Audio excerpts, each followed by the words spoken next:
अल्हम्दुलिल्लाह वस्सलातु वस्सलामु अला रसूलिल्लाह। मुअज़्ज़ज़ तलबा किराम, अल्लाह का फजल करम और उसका एहसान अजीम है कि आज हम तदरीसी टेस्ट कोर्स शुरू कर रहे हैं। आज के तदरीसी टेस्ट कोर्स में अगर मैं यूं कहूं कि पूरे टेस्ट का खुलासा आपके सामने बयान करूंगा। चूंकि बुनियादी तौर पर तदरीसी टेस्ट के अंदर होता क्या है, दो तरह का तदरीसी टेस्ट होता है। सबसे पहले एंट्री टेस्ट होता है, उसके बाद तदरीसी कोर्स होता है। पहले एक वक्त था कि जब डेमो हुआ करता था, अब तदरीसी कोर्स होता है बाकायदा। एंट्री टेस्ट के अंदर क्या होता है कि आपको कुछ किताबें बताई जाती हैं, उन किताबों से सवालात आपको पेश किए जाते हैं। अब सवालात का अंदाज क्या क्या होता है, ये तहरीरी तौर पर पीडीएफ की सूरत में तकरीबन दिया जाता है। इंशाल्लाह इस पर भी एक हमारा लेक्चर होगा जिस पर मैं आपको बकायदा आगाह करूंगा, उसकी वजाहत भी कर दूंगा कि जो मजलिस जामिअतुल मदीना की तरफ से खास तौर पर जो सिलेबस दिया जाता है, जो एक अंदाज दिया जाता है कि तदरीसी टेस्ट हम इस अंदाज से लेते हैं, इंट्री तदरीसी टेस्ट और तदरीसी कोर्स का भी तरीक़ाकार। तो उसमें एंट्री टेस्ट के अंदर क्या होता है कि कुछ दो तीन किताबें या चार किताबें होती हैं, वो उसमें से सवाल बनाकर आपको दे दिए जाते हैं और हर सवाल के मुख्तलिफ नंबर होते हैं। किसी के दो जूस होते हैं, किसी के तीन जूस होते हैं, किसी का एक जूस होता है। तो यूं समझिए कि आपने वो याद करनी होती हैं, किताबों का जो बुनियादी चीजें होती हैं वो याद करना होती हैं। और जिस तरह सवालिया पर्चा करते हैं ना, ये सवालिया पर्चा आता है, आपने लिख कर देना होता है, रिटन टेस्ट होता है। ये इतना मुश्किल नहीं होता, मुश्किल होता है लेकिन इतना नहीं, क्योंकि ये आप सोचने का आपके पास टाइम होता है और जो आपने याद की होती हैं चीजें उसको आपने लिखना होता है। दूसरा होता है तदरीसी कोर्स। तदरीसी कोर्स या डेमो टेस्ट कह लें। तो तदरीसी कोर्स खैर 6-7 दिन का, 8 दिन का होता है। उमूमन होता 10-12 दिन का है, लेकिन उसमें छुट्टियां वगैरह निकाल कर तो इतने ही दिन बचते हैं। तदरीसी कोर्स के अंदर क्या होता है कि एक कुछ तलबा, यानी कि तलबा क्या, फारिग तहसील जो इस्लामी भाई होते हैं वो मौजूद होते हैं और उस्ताद साहब जो चेकर होते हैं वो भी मौजूद होते हैं। तो आपको पहले से बता दिया जाता है कि आप इस किताब के मसलन नूरुल इज़ा के, जो नूरुल इज़ा का जो बाब है, बाबू कदाइल फवाइद, इससे आप जो कज़ा नमाजों का बयान जहां पर है 3-4 सफ़े बता दिए जाते हैं कि जी आप इसकी अच्छी तरह तैयारी करके आइएगा। तो ये आपको पढ़ाने के लिए कोई भी पैराग्राफ दे दिया जाएगा और बाद औक़ात बता भी दिया जाता है कि इस पैराग्राफ को तैयार करके आए। तो अब वो क्या होता है कि आपने अपने साथी जो आपके तलबा होते हैं, जो इस्लामी भाई होते हैं, उलमा मुख्तलिफ जामियात से वो होते हैं और उस्ताद साहब होते हैं, आपने उनके सामने सबक पढ़ाना होता है। इस तरह सबक पढ़ाना होता है जिस तरह के क्लास के अंदर जाकर एक उस्ताद सबक पढ़ाता है। अब सबक पढ़ाने में किन बातों का आपको ख्याल करना है, ये बड़ी अहम बात होती है। आज का हमारा जो लेक्चर वो इसी एतबार से है कि जब आप सबक पढ़ाएं गोया कि आप एक तरह से इम्तिहान भी दे रहे हैं और दूसरे अंदाज से आप उस्ताद बन रहे हैं। उस्ताद बल्कि बनना है, उस बनने के लिए आप टेस्ट देते हैं और आप तलबा को पढ़ाते हैं। जब आप पढ़ाते हैं तो पढ़ाने के दौरान ही या बाद में आपसे सवालात किए जाते हैं तलबा की तरफ से। इसी तरह जो आपके सामने इस्लामी भाई मौजूद होते हैं वो आपसे सवाल करते हैं और वो अगर ना करें तो बाद औक़ात उस्ताद साहब फिर सवाल करते हैं। तो अब सवाल किस तरह के होते हैं, आपने जवाब किस तरह देना है, एक बात तो ये एक अलग सेशन इंशाल्लाह होगा। एक आज जो बुनियादी चीज ये है कि आपने सबक पढ़ाते हुए किन बातों का ख्याल करना है या टेस्ट देते हुए आपने किन चीजों का ख्याल करना है। उस्ताद साहब को किन बातों की किन बातें, उस्ताद साहब कौन सी चीजें आपसे चेक करते हैं, ठीक है, ये बुनियादी चीजें हैं। तो ये खुलासा आगे भी बयान करूंगा, चीजें आपको नजर आएंगी। मेरा मशवरा ये होगा कि इनको नोट लाजमी कर लीजिएगा। सबसे अहम तरीन बात, मैं अपना लेक्चर मजीद शुरू करने से पहले जो अर्ज करूं, अपने अंदर कॉन्फिडेंस पैदा करें।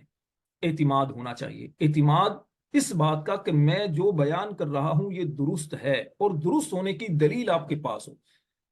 आपके सामने आपके ही चाहे उस्ताद हो चाहे दूसरे कोई सीनियर उस्ताद हो, अगर वो आपसे इख्तिलाफ करते हैं तो आप उनको ऐसा नहीं उनसे मरऊब होकर दब ना जाएं। ये ना कि जी जी हो सकता है आप ही दुरुस्त कहते हो, नहीं, आपने तैयारी की है, आपने देखा है तो आप बिल्कुल जवाब दें अदब के दायरे में रहकर के, हुजूर मैंने यूं पढ़ा है या फुला किताब में यूं लिखा है, आप जिस तरह बयान फरमा रहे हैं ये मैंने पढ़ा नहीं है, मेरी समझ में नहीं आ रही ये बात। تو استاد صاحب کو یقیناً خوشی ہوگی. ان کی غلطی ہوگی تو اصلاح ہوگی. اگر وہ امتحاناً پوچھ رہے ہوں گے تو آپ ان کی نظروں میں کامیاب ٹھہریں گے. تو اعتماد ہونا بہت ضروری ہے. آپ نے نروس نہیں ہونا. یہ بہت بنیادی اور اہم ترین بات ہے. ٹھیک ہے نا. بعض طلبہ کہتے ہیں جی اگر کامیاب نہ بھی ہوئے تو ہمیں تدریس دے دینی چاہیے, کیونکہ تدریس ملے گی تو آہستہ آہستہ تجربہ بھی ہو جائے گا. تو یاد رکھیے جناب علی, وہ 50 طلبہ اولا کے طالب علم آپ کے سامنے بٹھاتے ہیں تو ان کی زندگیوں سے آپ کو مذاق کرنے کے لیے نہیں کلاس دیتے. ایسا نہ ہو کہ آپ ان پر تجربے کرتے رہیں, ان بچوں کا بیچاروں کا کیا قصور. تو آپ پہلے سے اگر تیار ہوں گے, استاد بننے کے لائق ہوں گے, تو پھر ہی آپ کو اس مسند پر بٹھایا جائے گا. استاد ہونا بہت بڑا منصب ہوتا ہے. تو بہرحال ہم آگے چلتے ہیں. ضمن انشاءاللہ الکریم بہت ساری باتیں ہوتی رہیں گی. سب سے پہلے یہ بات سمجھیے کہ تدریسی امتحان میں جو تدریسی ٹیسٹ ہوتا ہے, اس میں 5 چیزوں کو چیک کیا جاتا ہے. یعنی جب آپ کتاب پڑھائیں گے تو ان میں 5 چیزوں کو چیک کیا جاتا ہے. آپ یہ تو استاد چیک کرتا ہے, لیکن آپ اس کو یوں لیں کہ کتاب پڑھاتے ہوئے, یعنی جو آپ کتاب پڑھائیں گے تو کتاب پڑھاتے ہوئے ان 5 چیزوں کو آپ نے پیش نظر رکھنا ہوتا ہے, اور تیاری ان 5 چیزوں کو سامنے رکھ کر کرنا ہوتی ہے, اور اس کے بعد پھر آپ نے پڑھانا ہوتا ہے. سب سے پہلے عربی عبارت.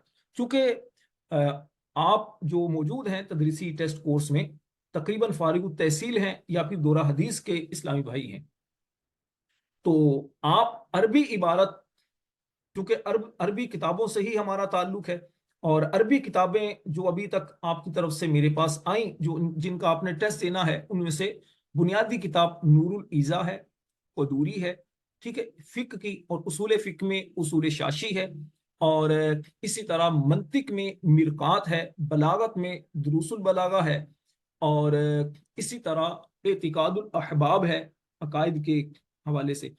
ٹھیک ہے, ابھی تک تو یہ میرے سامنے آئی ہیں. مزید کچھ اور کتابیں ہوں تو آپ پھر مجھے بتا دیجیے گا, انشاءاللہ اس کو بھی ہم پیش نظر رکھیں گے. تو سب سے پہلے عربی عبارت. عربی عبارت آپ کی درست ہونی چاہیے. عربی عبارت کے اندر کیا چیزیں آپ نے پیش نظر رکھنی ہے, یہ عرض کرتا ہوں. دوسرے نمبر پر ترجمہ.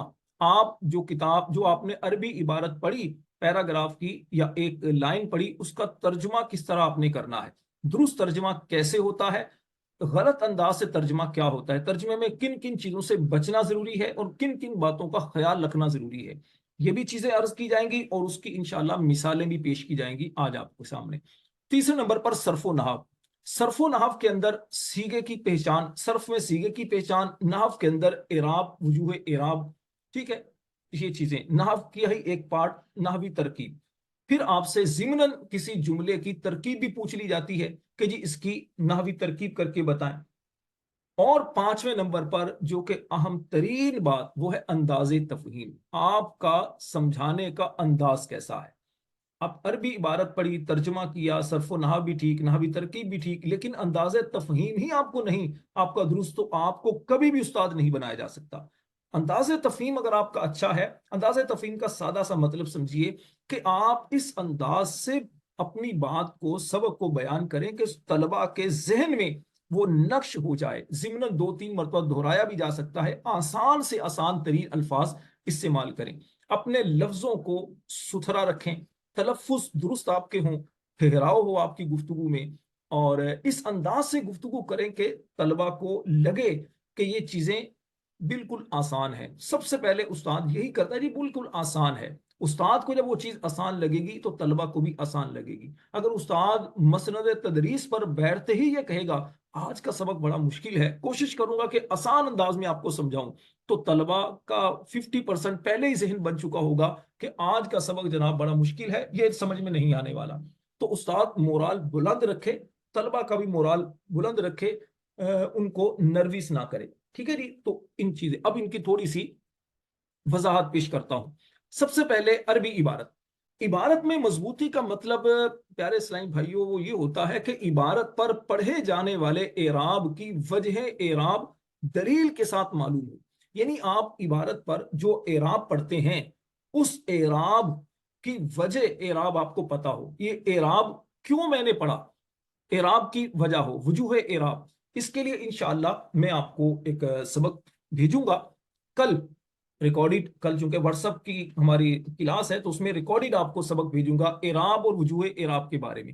बल्कि 2-3 असबाक इससे मुतालिक इंशाअल्लाह आपको मैं भेजूंगा। वो बहुत तवज्जो के साथ आपने उन चीज़ों को समझना है, गौर करना है, ठीक है ना। तो इस तरह एराब और वजह एराब के बारे में मजीद आपको पता चलेगा। ज़िम्नन बता देता हूँ, इसमें मोरब की जो अकसाम है, नहव मीर में 16 अकसाम बयान की गई हैं। तस्हीलुन नहव, खुलासतुन नहव, निसाबुन नहव में 12 अकसाम हैं। इनको अच्छी तरह याद कर लें, इनकी तारीफात, इनकी मिसालें और इनका एराब। इसी तरह मबनी, मबनीउल असल, मबनी असल के मुशाबे, इसको अच्छी तरह याद कर लें, ठीक है। क्योंकि मबनी का एराब तब्दील नहीं होता, मोरब का एराब तब्दील होता है। इनको याद कर लें। फिर एराब तकदीरी, एराब लफ्जी, एराब महल्ली, इसको समझ लें। ये इंशाल्लाह पूरे पूरे मेरे लेक्चर हैं, इंशाल्लाह आपको मैं दे दूंगा ये। तो ये आपको जब याद होगी ना, तो फिर एराब की पहचान आसान होगी। मिसाल देखिए, जैसे कान यूसुफ यरा अन्न नासा यखूरून फी अम्वालिल्लाह।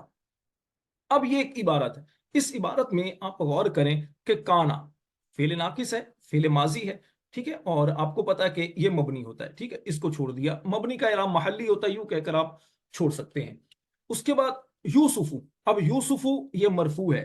वजह रफा क्या है? फेल नाकिस का इसम होना, ये वजह रफा आ गई। यरा फेल मुजारे है, और फेल मुजारे जब नासिब और जाजिम से खाली हो तो वो मरफू होता है, ठीक है। तो आप इसको हालत रफी मरफू कह सकते हैं इस तौर पर। ये भी एक पूरा लेक्चर है मेरा फेल मुजारे का इराब। उसके बाद अन्ना, अन्ना ये हरूफ में से, और हरूफ मबनी होते हैं, ठीक है। अच्छा, मबनी का इराब बताया नहीं जाता, वरना आप इराब महल्ली कहकर इसको छोड़ सकते हैं। अच्छा, अन्नासा, अन्नासा इसका इराब क्या है? मंसूब है। वजह नसब क्या है? वजह नसब अन्ना हरफ मुशब्बह बिल फेल का इस्म होना। यखूनूना ये वही है कि नासिब और जाजिम से खाली होना, कि इससे पहले कोई नसब देने वाला, जज्म देने वाला नहीं। फी हर्फ मबनी है। अमवाली मजरूर है। मजरूर वजह जर, फी हरफ जर, फी हरफ जर का मजरूर, ठीक है। मजरूर व हरफ जर। अल्लाह इसमें जलालत मजरूर, वजह जर क्या है? मुदाफ इले होना। तो ये मैंने आपके सामने एराब और वजह एराब इनकी बयान की। इस अंदाज से अगर आप पढ़ते हैं, अगर कोई आपको घुमाना चाहे, भाई अन्न नासू ये आना चाहिए, आप कहेंगे क्यों जनाब, दलील दो। अगर वो आपसे पूछे आप दलील दो, तो आप कह सकते हैं हुरूफ मुशब्बह बिल फेल का इसम मंसूब होता है, ठीक है। ये आपके पास एक दलील आ गई। तो इसी अंदाज से हर एराब की वजह एराब आपको पता हो, और दलील भी उसकी आपके पास होनी चाहिए। यह है इबारत में मजबूती का मतलब, कि आप इबारत पढ़ें तो जो एराब पढ़ें उस एराब की दलील आपके पास हो, कि इस ये एराब पढ़ने की वजह ये है, रीजन ये है, दलील मेरे पास ये है। अच्छा जी, उसके बाद तर्जुमा करना है। दूसरी चीज है तर्जुमा। अब तर्जुमा करने में आपने किन बातों का ख्याल करना है? देखिए, तर्जुमा करते वक्त पहली बात बहुत अहम तरीन, कि जब आप इबारत पढ़ें तो इबारत पढ़ें तो फिर इबारत पढ़ें। यानी आपने अरबी इबारत पढ़ी तो फिर अरबी इबारत पढ़ ली, अब आपने इसका तर्जुमा करना है। तो तर्जुमा करते हुए आपने इबारत को दोहराने से बचना है, अरबी इबारत दोहराने से बचना है आपने। एक बात। दूसरी बात, आप जब तर्जुमा करें तो फिर सिर्फ तर्जुमा करें, तर्जुमे के दौरान अरबी इबारत को ना दोहराएं। मिसाल के तौर पर आप कहते हैं काना यूसुफ यरा, यूसुफ अलैहिस्सलाम देखते थे, जैसे यूसुफ अलैहिस्सलाम थे, यरा यरा देखते थे, अन्न नासा के लोग यखूनूना खयानत करते हैं। अब देख इस ये ना, ये गलत चीज होती है। यानी आप तर्जुमा भी कर रहे हैं, साथ साथ इबारत भी दोहरा रहे हैं, यूं नहीं। तर्जुमा करना है तो फिर सिर्फ तर्जुमा करना है, फिर आपने इबारत को दोहराना नहीं। नंबर एक। नंबर दो, कलाम में महजूफात को पेश नजर रखना है आपने। यानी जो कलाम है उस कलाम के अंदर क्या होता है कि आपने जो महजूफ चीजें कुछ होती हैं, जैसे क्या कहते हैं, कोई जमीर महजूफ होती है, कभी क्या कहते हैं आप, ज़र्फ़ मुस्तकर जैसे है, तो आप उसमें से कुछ महजूफ निकालते हैं। तो उन महजूफात को पेश नजर रखकर आपने तर्जुमा करना है। तीसरी चीज यह है कि सियाको सबाक को मद्देनजर रखना है आपने। सियाको सबाक यानी आगे और पीछे इस जुमले का रब्त क्या चल रहा है, उस रब्त को देखना है। यानी पीछे से बात हो रही है तो पीछे वाली चीज को पेश नजर रखना है, और आगे क्या बात हो रही है उसको भी पेश नजर रखना है। जाहिर बात है, जब आपने तैयारी की होगी तो फिर आप बिल्कुल मद्देनजर रखेंगे। तैयारी नहीं की होगी, बिल्कुल पहले दिन से ही या इब्तदान ही इबारत पढ़ेंगे, तो आपको पता ही नहीं होगा कि आगे क्या आने वाला है। और अहम बात, सीगे के मुताबिक तर्जमा करने की मशक करनी है। सीगा, जैसा सीगा हो, सीगा मुजारे का है तो मुजारे में आप फेले मुजारे में आपको पता है दो जमाने होते हैं, हाल और मुस्तकबिल, ठीक है, प्रेजेंट और फ्यूचर। तो आप ये आपको सेंस होना चाहिए कि मुझे अभी प्रेजेंट का लिहाज रखना है तर्जमे में या फिर इन फ्यूचर का मुझे तर्जमे में ख्याल करना है, हाल के मुताबिक तर्जमा करना है या फिर मुस्तकबिल के मुताबिक। ये ना हो बात हाल की चल रही हो, बात आप मुस्तकबिल की कर रहे हो, ये नहीं। तो इन बातों का ख्याल रखते हुए तर्जमा करेंगे तो आप तलबा को बड़ी आसानी से बात समझ आएगी और टेस्ट लेने वाला भी समझ जाएगा कि माशाल्लाह आपकी इबारत के साथ साथ तर्जमा करने की सलाहियत बहुत अच्छी है। ठीक है, तर्जमे से आप कह सकते हैं कि 50% बात समझ आ जाती है और 50% वो फिर होती है अंदाजे तफहीम पर, फिर आपका समझाने का अंदाज कैसा है, जैसा आपका अंदाज होता है वैसी फिर तलबा को बातें समझ आती हैं। अंदाजे तफहीम पर मजीद इंशाअल्लाह मैं बात करूंगा। तर्जमे में मजीद हम थोड़ी बात करते हैं तर्जमे के हवाले से। दुरुस्त तर्जमा करने का मफहूम क्या है? इस अंदाज से तर्जमा करें जिससे जुमलों में बाआसानी रब्त कायम हो सके। इस अंदाज से तर्जमा करें कि आपस में जुमलों का रब्त हो सके। रब्त कैसे होगा? जैसे फेल फाइल मफऊल है तो इसका तर्जमा करने का एक अंदाज है, जैसे दराबा ज़ैदुन अमरन, तो आप इसमें यूं अगर तर्जमा करें मारा जैद ने अमर को, तो ये हमारे उर्दू के एतबार से रब्त दुरुस्त नहीं। उर्दू के लिहाज से क्या है? पहले फाइल का तर्जमा होगा, पहले फाइल का होगा, फिर मफऊल का होगा, फिर फेल का होगा, यानी जैद ने अमर को मारा। ये तर्जमा करने का अंदाज है जुमला फेलिया का। इंशाअल्लाहुल करीम एक या दो लेक्चर इस पर भी मैं आपको दूंगा। तर्जमा आप करने में किन बातों का आपको ख्याल करना चाहिए, ठीक है ना, इस पर इंशाल्लाह लेक्चर होगा। कुछ मिसालें आपके सामने रखूंगा। मुरक्कब तौसीफी का तर्जमा करें तो कैसे करना है, मुरक्कब इजाफी का तर्जमा, इस्तिफामिया जुमले का, मफूल मुतलक का, या इसी तरह और जो जरूरी चीजें जो अरबी इबारत में आती हैं तो उनका तर्जमे करने में आपको किन बातों का ख्याल करना है। सारी की सारी तो बयान नहीं हो सकेंगी, लेकिन इंशाअल्लाह कुछ होंगी जो बुनियादी होंगी, जो आपको फायदे देंगी। तर्जमा करने का गलत अंदाज क्या है? इबारत का तर्जमा लफ्जी करना, ये गलत अंदाज। हाँ, आप बच्चों को सिखाने के लिए लफ्जी तर्जमा जैसे सिखाना है बच्चों को, तो फिर लफ्जी तर्जमा करने में हर्ज नहीं। जैसे मारिफतुल कुरान है ना, तो उसमें हर्ज नहीं। लेकिन आप जब इबारत पढ़ रहे हैं और आपने तदरीसी टेस्ट देना है और आप तलबा को जब पढ़ा रहे हैं, तो फिर लफ्जी तर्जमा नहीं करेंगे, बेरब्त नहीं करना। जैसे दाराबा ज़ैदुन का मैंने बताया, मारा जैद ने अमर को, ये बेरब्त नहीं, तरतीब वाला। टूटा हुआ ना हो जिसमें तरकीब नाहवी का लिहाज ना रखा गया हो।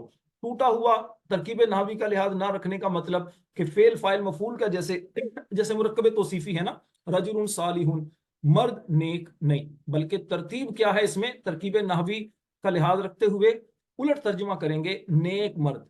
गुलाम जैदिन, गुलाम जैद का नहीं, जैद का गुलाम, उलट तर्जुमा करेंगे। तो ये एक तरतीब नाहवी का एक लिहाज है। तो दुरुस्त अंदाज ये है। किताबी तर्जमा करना, रट्टा हुआ, बामुहावरा तर्जमा, ये भी नहीं होना चाहिए, क्योंकि बामुहावरा, रट्टा हुआ, किताबी तर्जमा जो होता है ना, ये क्या होता है कि आपको सामने वाला समझ जाता है कि इसने किसी किताब से रट्टा लगाकर ये तर्जमा याद किया है। एक दो सफे मिल गए, उसका रट्टे लगाकर आपने तर्जमा कर लिया, उस्ताद ने जैसे कहा पढ़ो, फौरन करके आपने तर्जमा सुना दिया। तो इससे क्या होता है कि वो समझ जाता है उस्ताद कि इस बंदे को सेंस नहीं है, इसको तर्जमे के एतबार से इसकी क्या कहते हैं, इसके अंदर सलाहियत नहीं है। तो इस अंदाज से तर्जमा होगा कि जिससे अल्फाज के लुगवी माना से ना आशनाई, के लफ्ज का लुगवी माना, लुगत में इसका लफ्जी माना क्या है, लफ्जी माना का ख्याल रखना है, लेकिन एक तरतीब के साथ तर्जमा करना है, जो नहवी जो तराकीब हैं उनका लिहाज रखते हुए, और तर्जमे के जो उसूल हैं उन उसूलों को पेश नजर रखते हुए तर्जमा करना है। तर्जमे के उसूल इंशाल्लाह जिस तरह अर्ज किया मैंने, मैं आपको बाद में इस पर एक या दो लेक्चर दूंगा, इससे आपको मजीद इंशाल्लाह फायदा होगा। यहाँ पर मुझे एक अपनी बात याद आ गई। शुरू शुरू में गालिबन 2014 की बात है, जब मैं प्रोग्राम करता था मदनी चैनल पर तारीख इस्लाम। तो उसमें अगर आप शुरू के मेरे प्रोग्राम देखेंगे तो उसमें मेरी ज्यादा एक क्या होता था, तारीख पर थी, और बिल्कुल नए नए कैमरे के सामने आने आ रहे थे हम। तो उसमें क्या होता था कि बाज़ औक़ात किताबी गुफ्तगू होती थी। तो मुझे एक मदनी चैनल के सीनियर इस्लाही भाई हैं, मेरे क्लास फेलो हैं, लेकिन मुबल्लिग کے اعتبار سے سینئر ہیں، تو انہوں نے پھر میری توجہ دلائی، بٹھا کر مجھے کہا کہ راشد بھائی آپ جو گفتگو کرتے ہیں نا، یہ گفتگو کتابی گفتگو ہے، یعنی اگر کوئی کتاب لکھنا چاہے تو آپ کی باتوں کو لکھ لکھ کر وہ لکھ سکتا ہے، تو چینل کی یہ زبان نہیں ہوتی۔ آپ جب کسی کو سمجھا رہے ہوتے ہیں، بات کر رہے ہوتے ہیں، تو اس میں اس انداز سے گفتگو ہو کہ سامنے والے کو لگے کہ ہاں مجھ سے باتیں ہو رہی ہیں، یہ کتاب مجھے پڑھ کر نہیں سنائی جا رہی۔ تو الحمدللہ اس کے بعد پھر میں نے خود پر محنت کی، کوشش کی، اب اللہ کا لاکھ لاکھ شکر ہے کہ بہت اچھے انداز سے مطلب اپریشیٹ کیا جاتا ہے، لیکن اس کے باوجود سیکھنے کا بہرحال سلسلہ جاری رہتا ہے۔ تو کہنے کا مقصد یہ ہے آپ بھی اسی چیز کو پیش نظر رکھیں۔ یہاں پر آپ کو جو اسلامی بیان کرتے ہیں ان بیان کرنے والوں سے گزارش یہ کروں گا کہ جب آپ بیان کریں تو بیان میں بھی اسی چیز کا لحاظ رکھیں، اتار چڑھاؤ، گفتگو کے الفاظ کا چناؤ، آپ کے لب و لہجہ، آپ کے ایکسپریشن، فیس ایکسپریشن جو ہوتے ہیں، وہ آپ کی باڈی لینگویج، بہت ساری چیزیں سامنے والے پر اثر انداز ہوتی ہیں۔ صرف رٹا، صرف پڑھ کر سنائیں نا، اگر آپ کو دیکھ کر بھی بیان کرنا ہو تو دیکھ کر بھی بیان اس انداز سے کریں کہ سامنے والے کو لگے کہ ہاں ہم بھی موجود ہیں، ہمیں سنایا جا رہا ہے، سمجھایا جا رہا ہے۔ خیر، یہ ضمن ایک بات آ گئی تھی تو عرض کر دی۔ تو یہ ترجمہ کرنے میں آپ نے ان باتوں کا خیال کرنا ہے۔ اب مثال دیکھیے، درست اور غلط ترجمہ کرنے کی مثال، جیسے لا یجزئہ صوم ولا صدقۃ، یہ ایک عبارت ہے۔ اب اس کا ترجمہ غلط انداز کیا ہے؟ لا یجزئہ، نہیں وہ ہو کافی ہوگا اس کو یا اسے، صوم روزہ، ولا صدقۃ اور نہ صدقہ۔ یہ اس اس انداز سے بھی ترجمہ ہوتا ہے، لیکن درست طریقہ کیا ہے کہ آپ ترجمہ کیسے کریں گے کہ اسے روزہ اور صدقہ کافی نہیں ہوگا، یا اسے کافی نہیں ہوگا روزہ اور نہ صدقہ۔ یہ بھی دونوں طریقے درست ہیں جو میں نے عرض کیے، آپ اس انداز سے ترجمہ کر سکتے ہیں، ٹھیک ہے، کہ لا یجزئہ اسے کافی نہیں ہوگا، صوم صدقہ روزہ، ولا صدقۃ اور نہ صدقہ، اور وہاں اس انداز سے بھی کر سکتے ہیں اسے روزہ اور صدقہ کافی نہیں ہوگا۔ تو یہ سینس جب ہوگا تو پھر آسانی ہوگی آپ کے لیے۔ ایک دوسری مثال جو میں نے آپ کو مثال پہلے دی، کان یوسف یرا ان الناس یخونون فی اموال اللہ، ٹھیک ہے، یوسف علیہ السلام یرا دیکھتے تھے، کانا، ٹھیک ہے، کانا جب فعل مضارع پر داخل ہوتا ہے تو آپ کو پتا ہے کہ یہ کون سی ماضی بن جاتی ہے، ٹھیک ہے، ان الناسا کے لوگ، یخونون فی اموال اللہ، اللہ کے مال میں خیانت کرتے ہیں، خیانت کرتے تھے نہیں کیا، یا خیانت کریں گے نہیں، ٹھیک ہے۔ تو یہاں پر دیکھیے ہیں کیا، اب یخونون، حالانکہ دو اس کے یعنی کہ فعل مضارع کے اندر زمانہ حال اور زمانہ مستقبل دونوں ہو سکتے ہیں، کریں گے، لیکن یہاں پر سیاق و سباق یعنی پیچھے اور آگے دونوں کو جب ہم دیکھتے ہیں تو ہمیں پتا چلا کہ ہمیں ترجمہ کیا حال والا کرنا چاہیے، تو اسی چیز کو پیش نظر آپ نے ترجمے میں رکھنا ہے۔ یہ میں نے آپ کے سامنے مثال دے دی، تیسری مثال ترجمہ کرنے کے حوالے سے دے دی، ٹھیک ہے، ضربا زید عمرا کی بھی لا یجزئہ صوم ولا صدقۃ، اور یہ والی کانا یوسف ہوا۔ اس کے بعد انداز تفہیم، یہ بہت اہم بات، انداز تفہیم سے پہلے دو باتیں میں نے چھوڑ دی، آپ کے ذہن میں آ رہی ہوں گی، ایک تو صرف و نحو اور ایک نحوی ترکیب۔ صرف و نحو اور نحوی ترکیب چونکہ یہ مستقل چیزیں ہیں، ان پر میں مستقل گفتگو کروں گا۔ صرف و نحو میں کچھ باتیں تو میں نے آپ کو بیان کر دی تھی کہ اعراب اور وجہ اعراب کے حوالے سے علم صرف میں بنیادی طور پر سیگا ہوتا ہے، اس سیگے کی پہچان کے لیے قواعد ہوتے ہیں، یعنی یوں کہہ سکتے ہیں کہ پوری کی پوری صرف جو ہے نا وہ سیگے کے گرد گھومتی ہے، ٹھیک ہے۔ سیگے کی مضبوطی کے لیے آپ کو گردانیں یاد کرنا ہوں گی، اس طرح تعلیلات والے جو سیگے ان کی تعلیلات، انشاءاللہ یہ بھی ایک لیکچر ہوگا، اس پر کچھ آپ کو میں بیان کروں گا، اور نحوی ترکیب اس کا بھی انشاءاللہ مکمل ایک دو لیکچر ہوں گے۔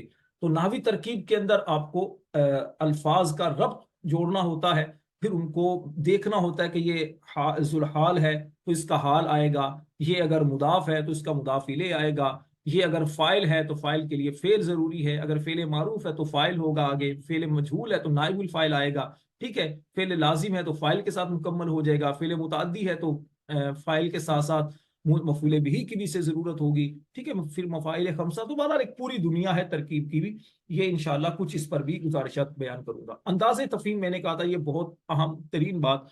انداز تفہیم میں تین باتوں کو پیش نظر آپ رکھیں گے۔ سب سے پہلے بنیادی اصطلاحات کی تعریف، بنیادی اصطلاحات یعنی جو سبق آپ پڑھا رہے ہیں اس کی جو بنیادی باتیں ہیں وہ آپ کو پتا ہوں، تاکہ آپ پہلے طلبہ کو اس کا تعارف کروا دیں۔ اور موضوع کے مطابق بنیادی معلومات، ایک ہوتا ہے اس فن کی بنیادی معلومات، ایک ہوتا ہے جس موضوع پر آپ نے، جس موضوع کے باب کو آپ نے پڑھانا ہے اس کی بنیادی معلومات۔ اس کی میں انشاءاللہ آگے مثال بھی آپ کو دیتا ہوں۔ دوسرے نمبر پر نفس مسئلہ کی مضبوط انداز میں وضاحت۔ دیکھیے، ایک ہوتا ہے عبارت، پھر آپ نے ترجمہ کیا، عبارت و ترجمے کے بعد نفس مسئلہ کیا ہے، آپ اصل مسئلہ بتا دیں۔ بعض اوقات اتنی بحث کی جاتی ہے، اتنی گفتگو ادھر ادھر کی ہو جاتی ہے، وہ طالب علم پریشان ہوتا ہے، جناب اصل مسئلہ کیا ہے؟ اس کو یوں سمجھیے جیسے آپ بیان کرنے گئے یا بیان سننے کے لیے گئے تو مقرر صاحب نے اتنی تفصیل بیان کر دی تو آپ سوچ کر پریشان ہی ہوتے جی اصل بات تھی کیا؟ بات کیا کی تھی؟ وہ پنجابی میں کہتے ہیں نا، ساری رات روندے رہے تو مریا کوئی نہیں۔ مطلب کیا ہوا کہ ساری رات روتے رہے، صبح اٹھ کر پوچھا یار رو کیوں رہے تھے؟ تو کا پتہ نہیں۔ تو خیر، نفس مسئلہ جو ہو، اس کی انشاءاللہ جب میں آپ کو تدریس کر کے بتاؤں گا کچھ اسباق کی، کچھ کتابوں کی جو کتابیں آپ کے تدریسی ٹیسٹ میں شامل ہیں، تو پھر آپ کو مزید پتا چلے گا کہ نفس مسئلہ کس انداز سے بیان کیا جاتا ہے۔ تیسرے نمبر پر دو مسئلوں کے درمیان فرق بیان کرنے کا انداز۔ بعض اوقات ایسا ہوتا ہے ایک ہی عبارت کے اندر دو مسئلے کی طرف نشاندہی ہوتی ہے، تو دونوں مسئلے الگ الگ، دونوں مسئلے بیان اس انداز سے کرنا ہوتے ہیں کہ ان میں واضح طور پر فرق نظر آئے۔ اس پر بھی انشاءاللہ ایک لیکچر ہوگا، پورا ایک سبق پڑھاؤں گا آپ کو میں، جس میں عبارت کے اندر دو مسئلے ہوں گے تو کس انداز سے اسے الگ الگ کرنا ہوتا ہے۔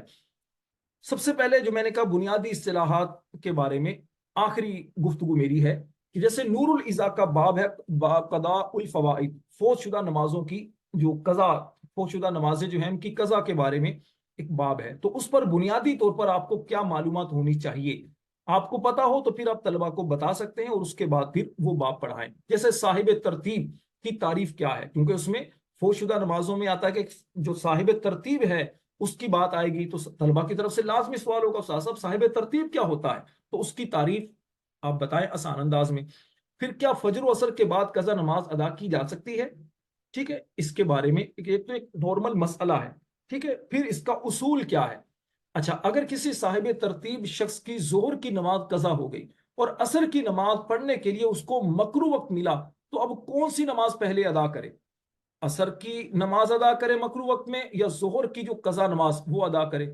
اچھا، جو بھی کرے گا وہ کس اصول کے مطابق کرے گا، اصول اس میں کیا ہے؟ اسی طرح جو شخص دارالحرب میں اسلام قبول کر لے تو دارالاسلام میں آنے کے بعد اس کو صاحب ترتیب شمار کیا جائے گا یا نہیں، یہ ایک سوال ہے۔ انشاءاللہ میری نیت ہے اس پر بھی ایک لیکچر اگر وقت ملا تو آپ کو ان سوالات کے جوابات، اسی ایک پوری جو کتاب ہے نور الازا، اس کے تحت انشاءاللہ آپ کو میں پڑھاؤں گا۔ تو اس انداز سے جو بنیادی سوالات آتے ہیں ان سوالات کی آپ نے تفہیم اس انداز سے کرنا ہوتی ہے۔ اب یہ تو میں نے چونکہ ویسے آپ کو زبانی چیزیں بتائیں، جب میں آپ کو باقاعدہ پڑھاؤں گا تو پڑھا کر پھر جو آپ کے سامنے چیزیں رکھوں گا نا، تو پھر آپ کو انشاءاللہ زیادہ اس کا فائدہ حاصل ہوگا۔